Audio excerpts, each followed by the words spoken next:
God bless you. Celebrate Jesus. Celebrate Jesus. Hallelujah.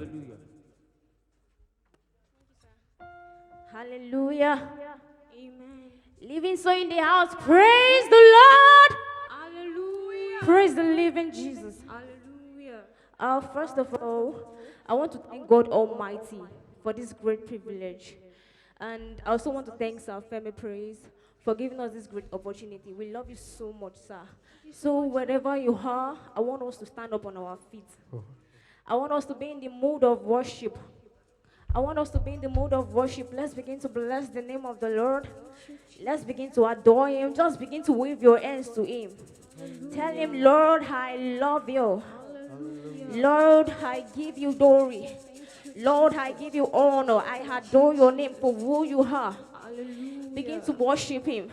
Begin to call Him sweet names from the bottom of your heart. Ọba tí ó jẹ́ kí ìjì ayé kó mí ọ lákàlàkà. Ọba tí ó jẹ́ kí ìjì ayé kó gbó ẹ jìgìjìgì. Just begin to wave your hands. Tell Him, thank you, Jesus. Erodabai, karabai, shinaba, baba. Ebredepikan, no. Eshedikam, mama. Lord, I thank you. Lord, I adore you. Begin to wave your hands to Him. Hallelujah. Oh, thank you, Lord. We love you, Lord.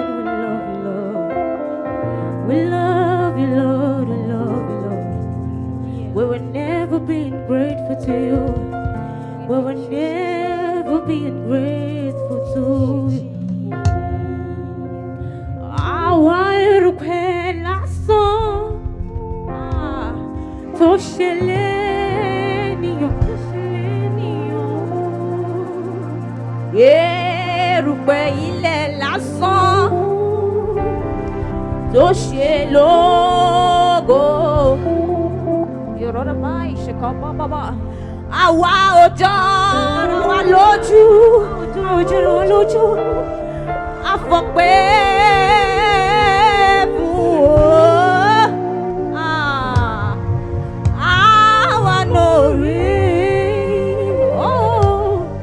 Olú. Torí pé àwa náà rẹ̀. Ìrọ̀lẹ́ báyìí kan ṣọ́nà báyìí. Olúwa ṣe bá wa náà rẹ̀. Ìrọ̀lẹ́ báyìí. Can somebody worship Him in this house? Ṣe bá wa náà rẹ̀. Àwa dynamic. Olúwa ṣáwa náà rẹ̀. Olúwa nítorí àwa erùpẹ̀ lásán tó ṣe lénìyàn erùpẹ̀ ilẹ̀ lásán tó ṣe lógo. Wọ́n àwọn ìtàlá jẹ́ àwòjọ ra wọn lójú ní ọjọ́ ra wọn lójú gbogbo pẹ́ẹ́lú àwa náà rẹ̀.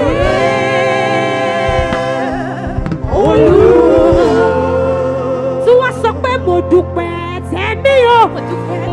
Ìrọ̀bọ̀bọ̀bọ̀ ní kọrí ọmọbọ̀bọ̀. Bí o bá ṣẹlẹ̀ yìí, ta ló lè mú ọ sí? Jesus. Mo dúpẹ́ tèmi o. Bí o bá ṣẹlẹ̀ yìí, ta ló lè mú ọ sí? Sẹ́ni tó lè mú ọ sí Ọlọ́run. Nítorí ọ̀pọ̀ ẹgbẹ́ mi. Ni wọ́n wọṣọ jáde nílé tí wọ́n kú sí gbòòrò.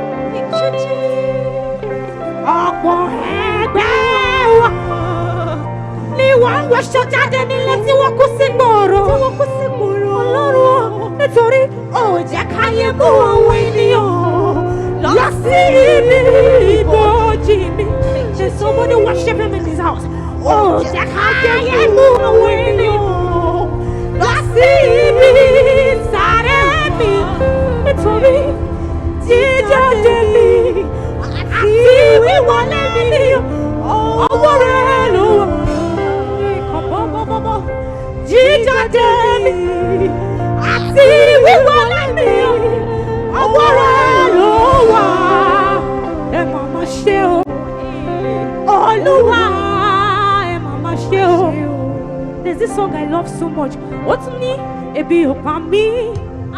Deputy Masopolo, see, Arama Kaniko Shidabaya, Orubel Baby, Deputy Makola Watami, yes, at the banana, Ashiri Wautu, no Asheni Banidaru, Baba, Ekuishe, Norish. I will not be silent, no be silent. I will always worship you. And I will not be silent. I will worship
thank somebody in the house. Although he's not in the house actually, I want to thank my daddy in the Lord, Sir Moses Harmony. Sir, if you're watching this platform right now, I just want to say thank you so much. We, the Dynamic Twins, we love you so much for this great opportunity you've given unto us. And I also want to thank Sir Femi Praise. Thank you so much, sir. We love you so much. And I also want to thank my daddy in the Lord, Sir Deep Praise, and so many people. So there's this song that God gave to me. It is titled My Destiny. And I want us to stay blessed. Please. Hallelujah. Please, can you even lower the tempo? It's too fast. It's too fast.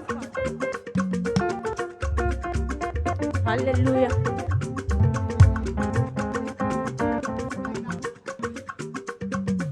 One time.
oríire ni mo wáyé. Ẹ̀dákun ẹ má yí padà. My destiny, oh. My destiny, ọlọ́wọ́ mi. Àyànmọ́ mi. Oríire ni mo wáyé. Ẹ̀dákun ẹ má yí padà. Kí ló bá yẹ sọ? Ẹ̀bẹ̀ ni mo bá yẹ. Ẹ̀bí mi sílẹ̀ kí jíjà tó yọ mí. Kó jẹ́ sílẹ̀ mi. Ó fara hàn. Ẹ̀bẹ̀ ni mo bá yẹ. Ẹ̀bẹ̀ ni mo bá yẹ. Ẹ̀bí mi sílẹ̀ kí jíjà tó yọ mí. Kó jẹ́ sílẹ̀ mi. Ó fara hàn.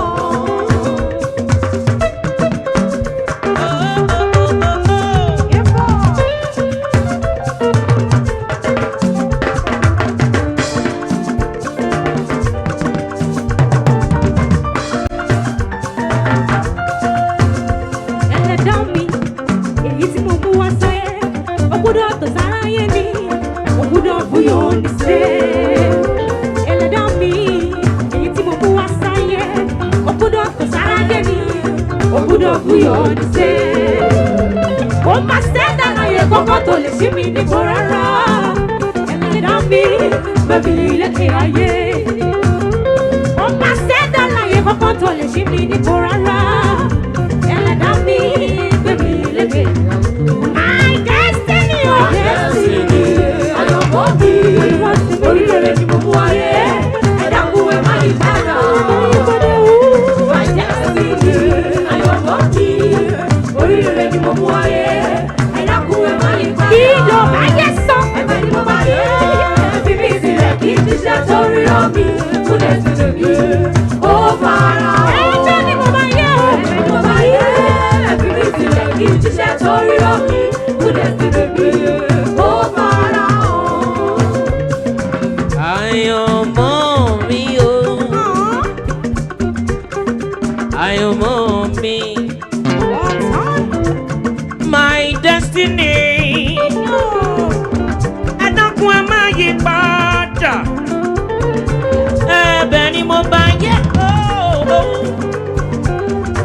Ẹ̀dákun ẹ má yí padà. Kádàrá rere tọ́lọ́run dá fún mi. Ẹ̀bẹ̀ ni mo bá yẹ. Ẹ̀dákun ẹ má yí padà. My destiny. Àyànmọ́ mi. Oríire ni mo mú wáyé. Ẹ̀dákun ẹ má yí padà. Oríire ni mo mú wáyé. My destiny. Oh. Oríire ni mo mú wáyé. Ẹ̀dákun ẹ má yí padà. Ẹ̀bẹ̀ ni mo bá yẹ. Ẹ̀bí mi sílẹ̀ kí jíṣẹ́ torí rọ mi. Kú destiny mi. Ó fara hàn. Ẹ̀bẹ̀ ni mo bá yẹ. Ẹ̀bẹ̀ ni mo bá yẹ. Ẹ̀bí mi sílẹ̀ kí jíṣẹ́ torí rọ mi. Kú destiny mi. Ó fara hàn.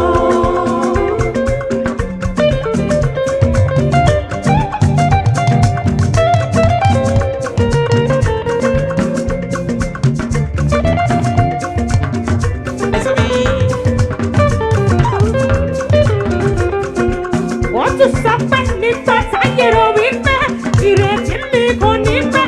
Nípa lónìí jí ìjọba dìde sọ̀rọ̀ mi. Ẹ̀kọ́ rí ìgbà sáyẹ̀rọ wípé ìrètí mi kò ní pẹ́. Nípa lónìí jí ìjọba dìde sọ̀rọ̀ mi. Wọ́n ní nípa sáyẹ̀rọ wípé ìrètí mi kò ní pẹ́. Nípa lónìí jí ìjọba dìde sọ̀rọ̀ mi. Ẹ̀kọ́ rí ìgbà sáyẹ̀rọ wípé ìrètí mi kò ní pẹ́. Nípa lónìí jí ìjọba dìde sọ̀rọ̀ mi.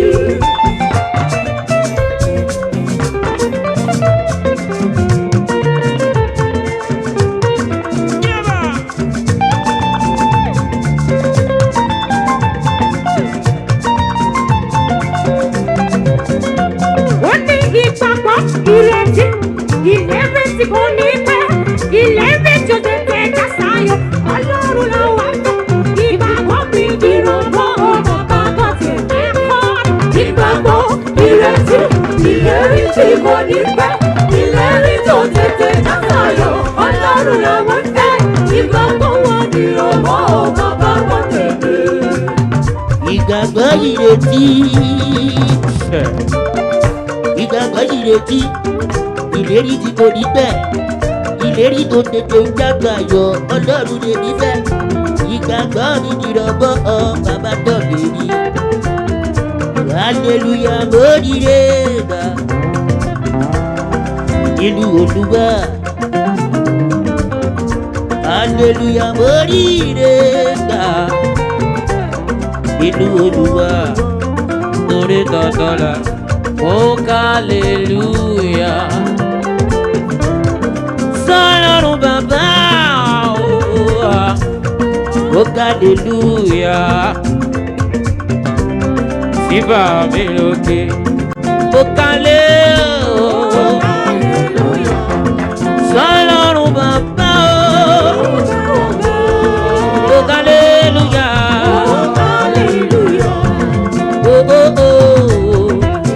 padà síbẹ̀. Ìgbàgbọ́ ìrètí ìlérí tí kò nípa ìlérí tó tètè ń já sí ayọ̀ ọlọ́run lèmi fẹ́ ìgbàgbọ́ mi dìrọ̀ mọ́ bàbá gọ̀tì ìgbàgbọ́ ìrètí ìlérí tí kò ní fẹ́ ìlérí tó tètè já sáyọ̀ ọlọ́run lọ́wọ́ fẹ́ ìgbàgbọ́ yìí dìrọ̀ mọ́ bàbá gọ̀tì mi.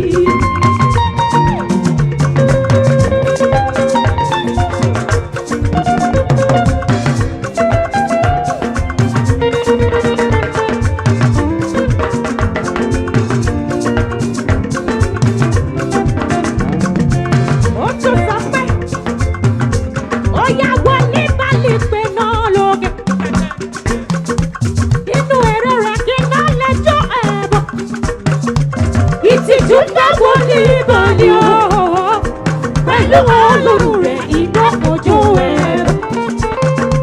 Wọlé Elisa pẹ̀ náà lókè. Ọlọ́run ẹsẹ̀kẹsẹ̀ iná kalẹ̀ bọ̀. Àti mọ̀ bí mo dúró. Jẹ́ kó bẹ̀ mí ọ̀nà. Àti mọ̀ náà àti mọ̀ náà mọ̀ ìlú. Yẹ́lì o. Gbogbo ìgbà tó kù máa dé. Àti mọ̀ mí o. Àti mọ̀ bí mo dúró.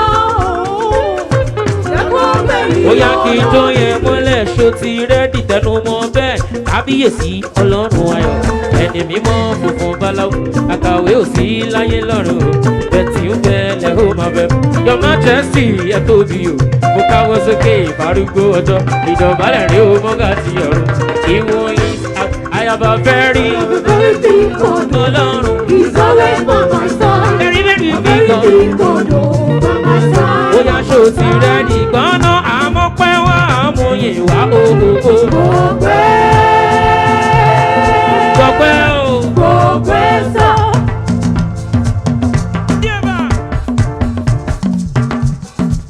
Ó lè jó. Àmọ́pẹ́ wá àmúyìn wá o.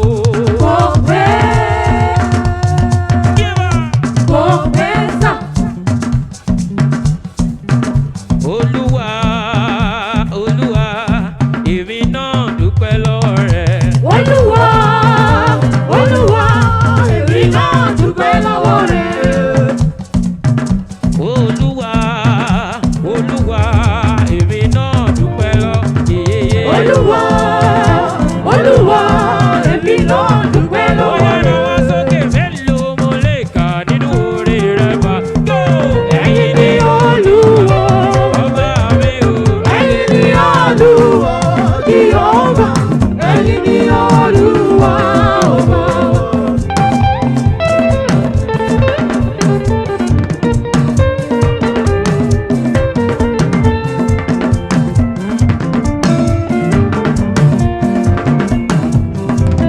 Papa, we come before you today. And there is one thing that I want to say. We say, Thank you, Lord. oh, I just want to thank you, Lord. Hey, for all the things that you've done. And for the blessings that I cannot see. We say, Thank you, Lord. oh, I just want to Thank you, Lord. with a grateful heart, with a grateful heart, with a song of praise, with a national shout. Thank you, Lord. Thank you, Lord. That's what. Thank you, Lord. Thank you, Lord. Thank you, Lord. I just want to Thank you, Lord. Thank you, Lord. One day we come before you today. There is one thing that I want to say. We say,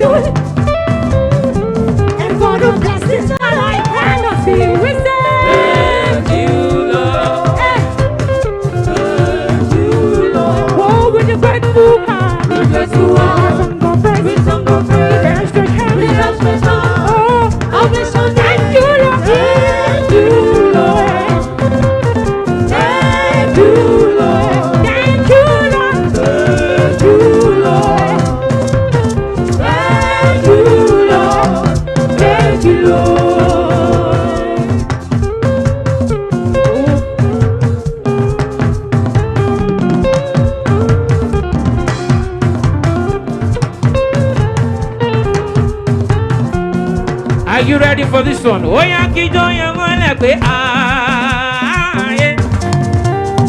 This kind God, kò sẹ́lòmíràn láyé bí. Ọlọ́run.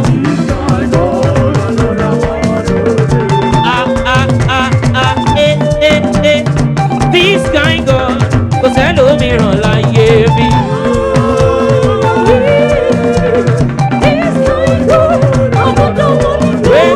This kind God, oh. This kind God, oh.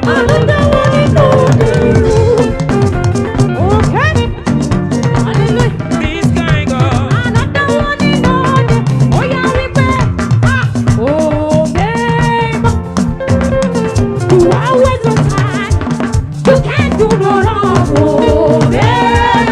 You live the night tonight.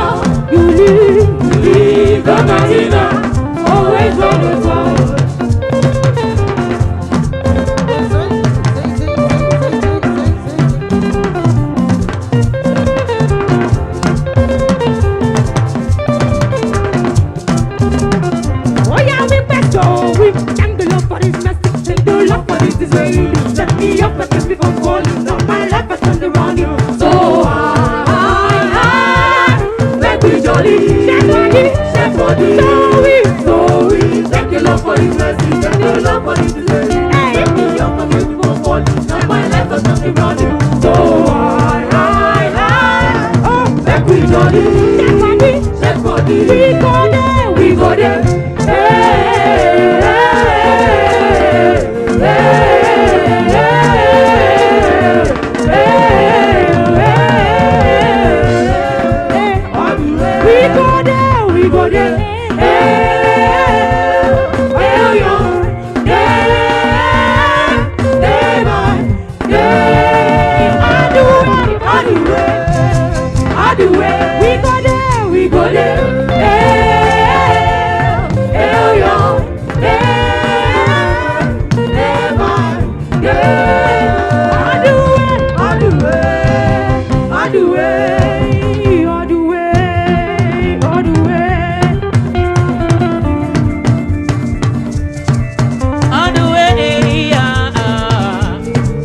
Above your heads. Are you ready? Now jump. It's okay. I love you forever. I love you forever. I love you forever, Lord. Whoa, I love you forever. I love you forever. I love you forever. I love you. I love you forever. I love you Forever. I love you forever. I will praise you forever. Thank you, I Jesus. will praise you forever. I will praise you forever, Lord. Hallelujah. For the last time, before we go, I want us to sing this particular song. Oni Baba wa ràn mí lọ́wọ́. Ẹni láti ràn mí lọ́wọ́, Baba. Ọlọ́run Níwọ̀n ìgbà tí kò sẹ́lòmíràn. ẹni láti ràn mí lọ́wọ́, bàbá. Bàbá wa ràn mí lọ́wọ́. Ẹni láti ràn mí lọ́wọ́, Baba. Níwọ̀n ìgbà tí kò sẹ́lòmíràn. Ẹni láti ràn mí lọ́wọ́. Celebrate Jesus. Celebrate Jesus.